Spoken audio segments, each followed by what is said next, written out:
Next, we have Koha on the Go, establishing a bike library and other unique collections. Please welcome our presenters, Deb Stephenson, Michelle Oberhoffer from Carnegie-Stout Public Library, and Andrew Fuerste-Henry from ByWater Solutions.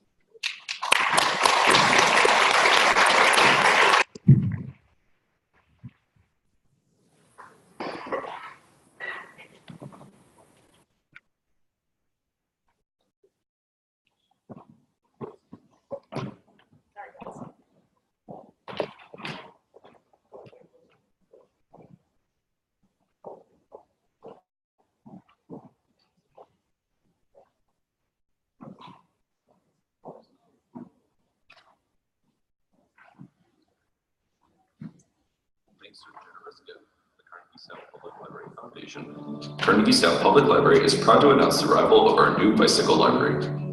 This bicycle is making stops all throughout Dubuque now through October and is a full-service mobile library. This bike is chock full of your favorite new release author books, popular DVDs, and children's books. Don't have a library card? No problem. Stop by the bike with a current photo ID and you will quickly be signed up with a library card. So click the link below to see where the bike is going to be and check out the latest offerings from the Carnegie-Stout Public Library.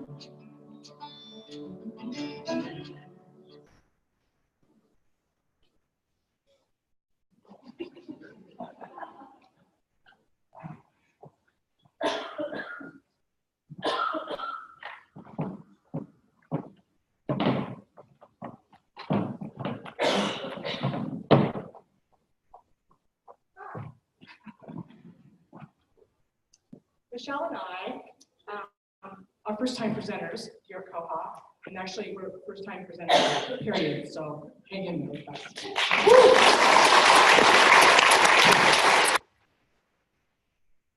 We hope that you'll just sit back and relax. We've got kind of a presentation for you today, but it should be very enjoyable.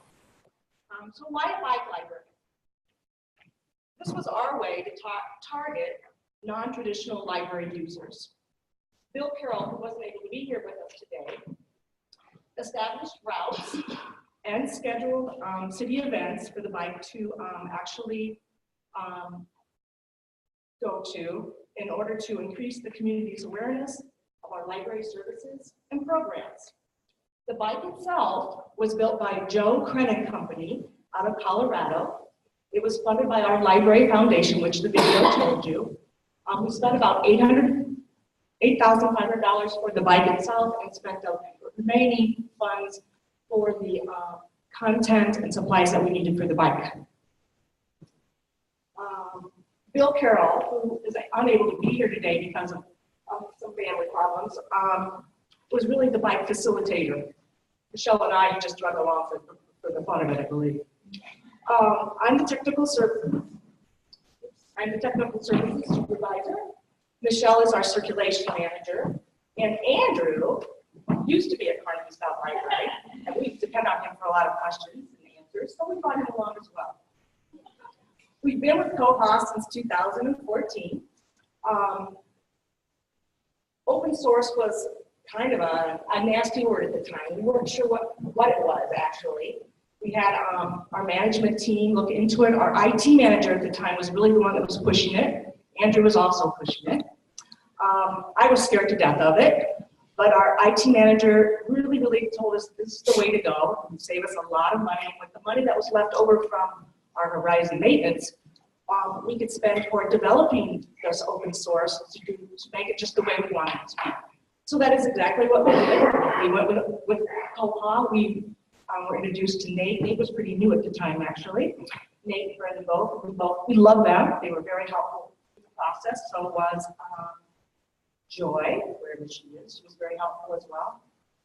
And to be honest, that same IT manager left about 2 years ago, and I've learned a lot about Koha since he's left. So I actually have said to him, thank you for leaving and allowing me to learn so much. So a little bit about our library itself. It is a one-location library in Dubuque, Iowa. Dubuque, Iowa itself is kind of right in the middle of the United States, actually. If you ever look at the state of Iowa, it has a little nose on the end. We're right on we're like that, we're at the top of that hill is where we're at. We border with Illinois and Wisconsin right along the Mississippi River. It's a beautiful place to visit. Please come and see us.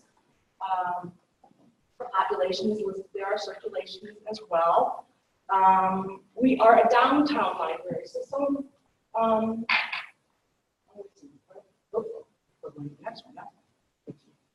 we're a downtown library, so we do have some barriers.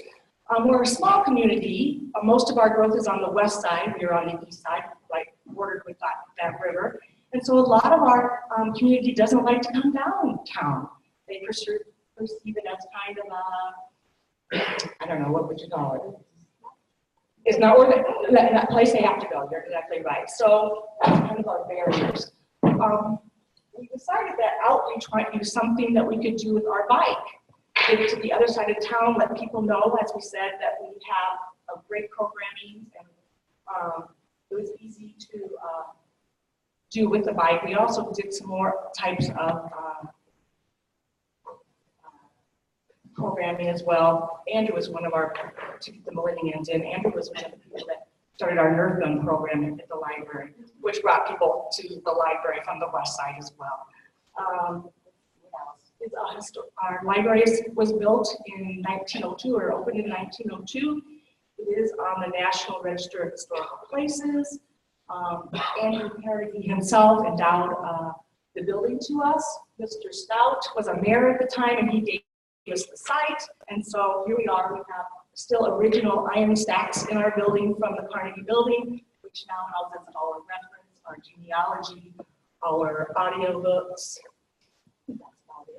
But it's a beautiful building. Let's see.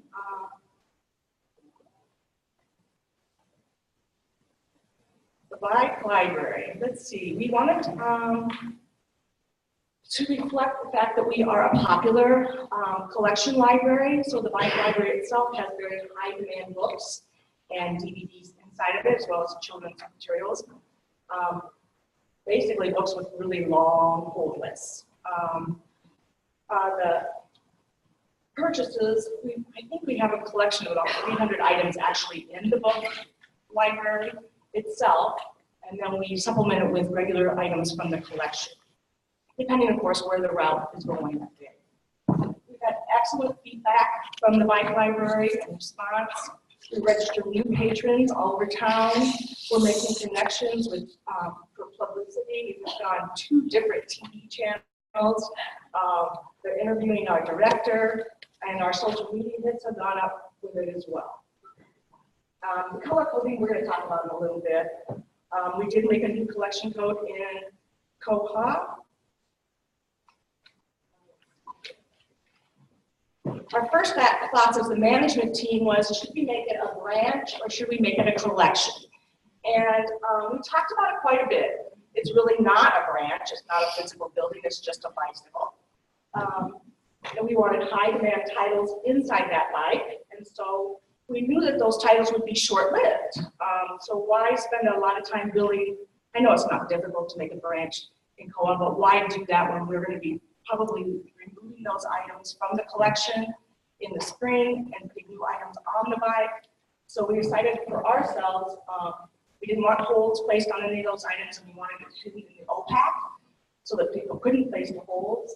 We wanted it to be measurable, and so for us, the best thing to do was to make it a collection. The only problem we did have with making it a collection was that we added the items to existing bibs rather than giving them their own bibs. And in that process, we realized that we made a mistake because we could not use open system preference, open hidden items to hide those items.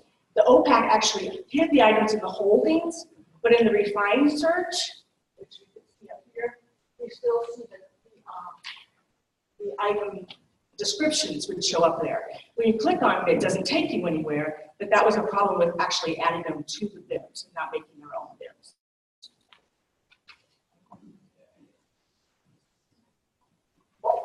We have a good story about that. Oh yeah, tell us about that little one. Actually, another con that we ended up with for the Bike Library is not having a physical location for it. So when people would check items out from it, sometimes they're on the other end of town, they're not near the library. And they wonder, well, how do I get these back to the bike? Because the bike doesn't necessarily cover the same route every couple of weeks. So we had a patron call in who was really upset about the fact that she had items on her account that were due a couple of weeks earlier, and she was accruing fines, and she called down and we were having a chat, and I was trying to determine where she could have returned her items. And she said, I know I dropped that in a box. I am absolutely positive. Well, we've all heard that a million times. Yes, I'm absolutely positive I returned my items. So trying to determine what remote drop she might have put the items, she finally came up with the fact that, oh yeah, she said, I checked them out the bike, it was by my house, and then I just put them in that free little library that was right in my neighborhood. I know.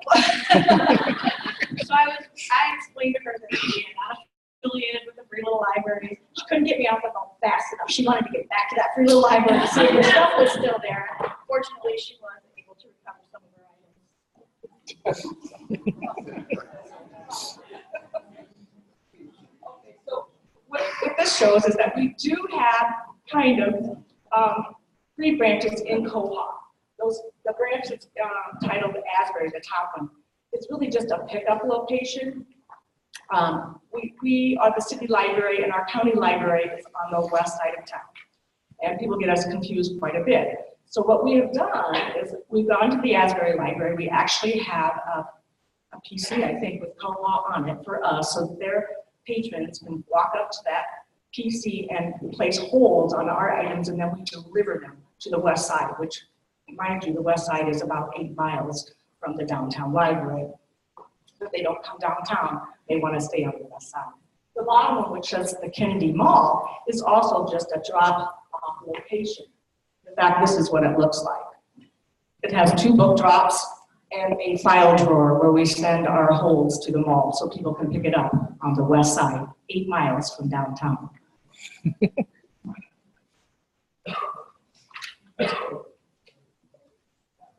So how did Koha help us? Of course, just as John was saying, there has to be a sequence of events with a sequence of steps, I guess, when you enter a new collection. So first you have to enter your I types.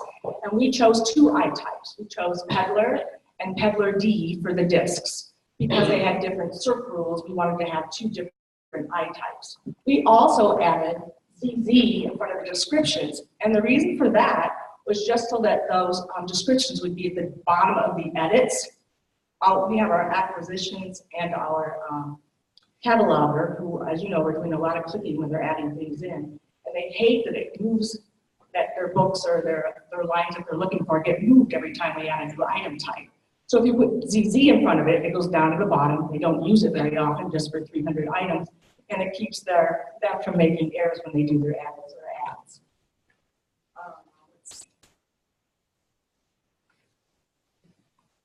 The second step is to add your authorized values, and we did choose 2, one in collection code. We named it Peddler with the description by collection. And then the second authorized value was a location, which was bike, and again, the description of bike location, hiding them both from the OPAC.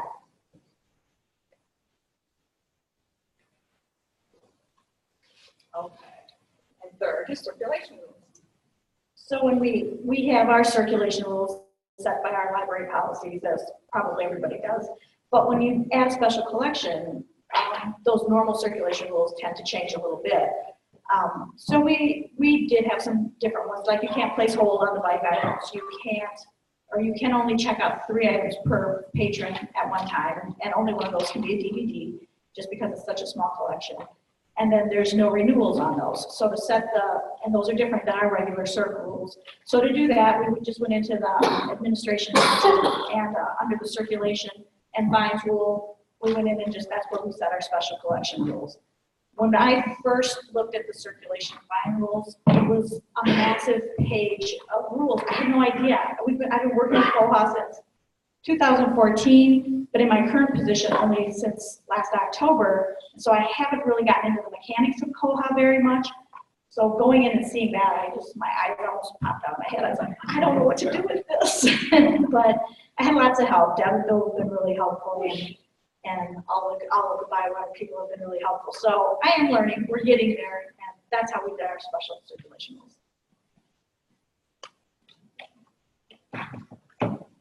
And fourth in the sequence then was the system preference OPAC hidden items. As you can see from the screen, I hope, we added the two I types, peddler and peddler D. And what's important to remember when you're adding your I types or into any system preference, they have to be exactly as you would put them in the code. So we used capital letters. First time I put them in, I used small letters.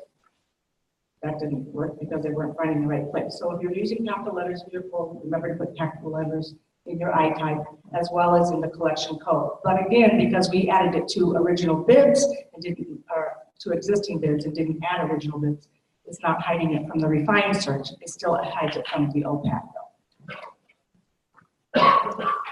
Just some more of our kind of unusual collection codes. We have 3D glasses in there. We can see the ZZ in front of the description to put at the bottom. We have a vacant collection, our books to go, DVDs to go, and all of our equipment.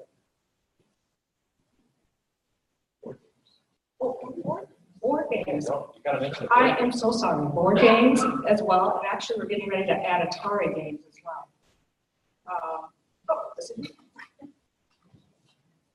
So with this collection, we needed to have some visual cues for our circulation people. The bike collection, when it's returned to the library and it gets sent back in and checked in, has a designated area in the search check-in area, and it's just really simple. We use an orange overlay on the spine and over the barcode, and it's really just for the check-in clerk, so they know where to put the bike collection when it comes back in, and it helps everyone. It's an organizational tool that we use.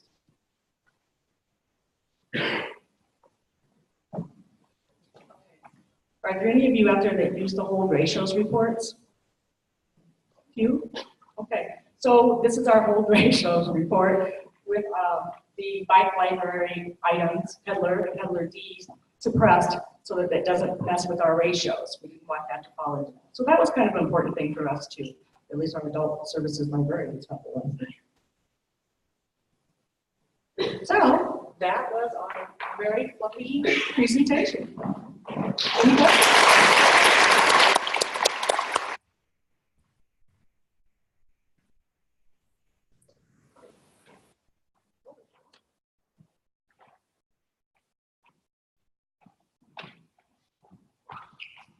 First of all, I think it's great. You guys have done a great job.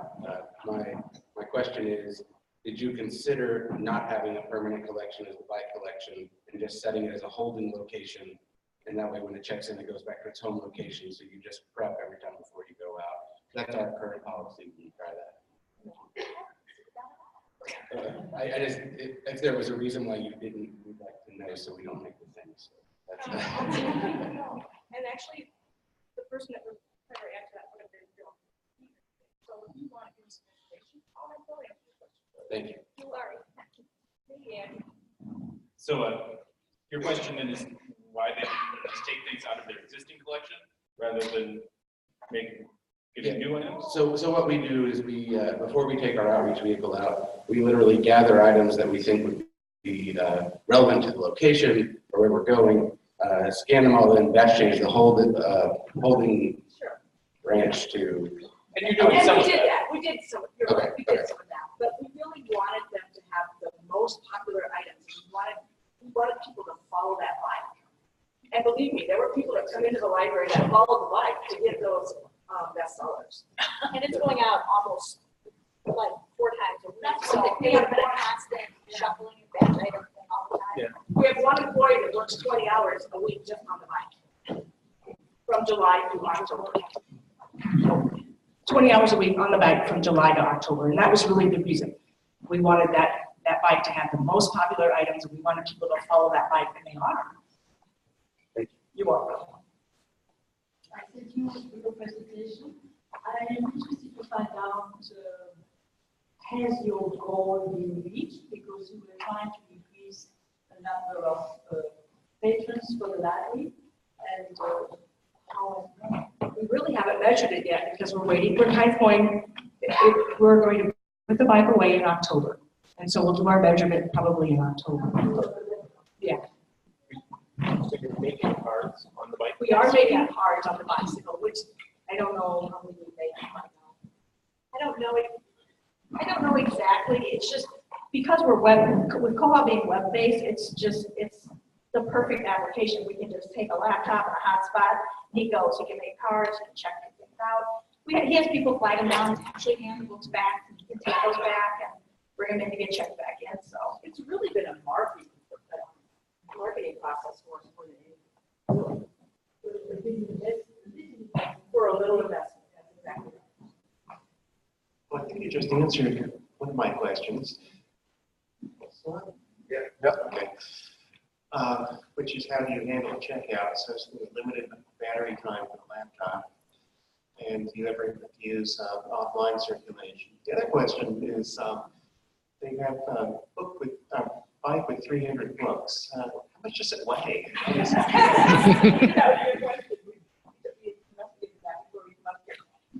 The bike fully loaded without having our employee on the bicycle is 300 pounds.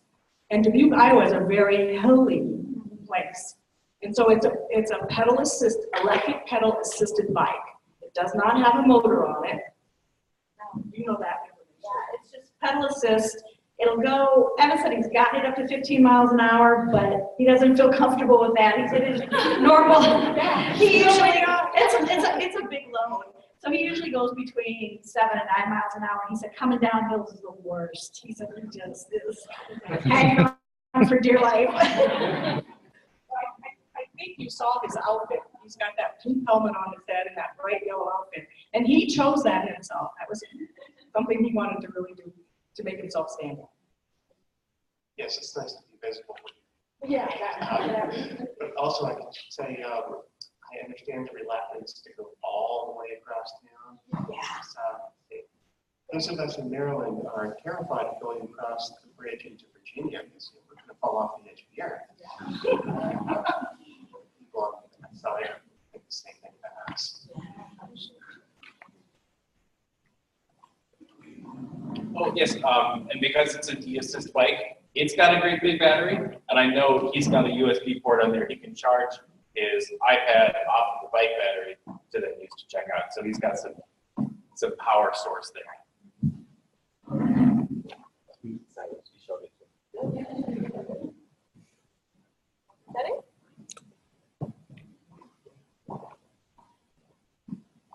So what we had with this gentleman when you closed ByWater?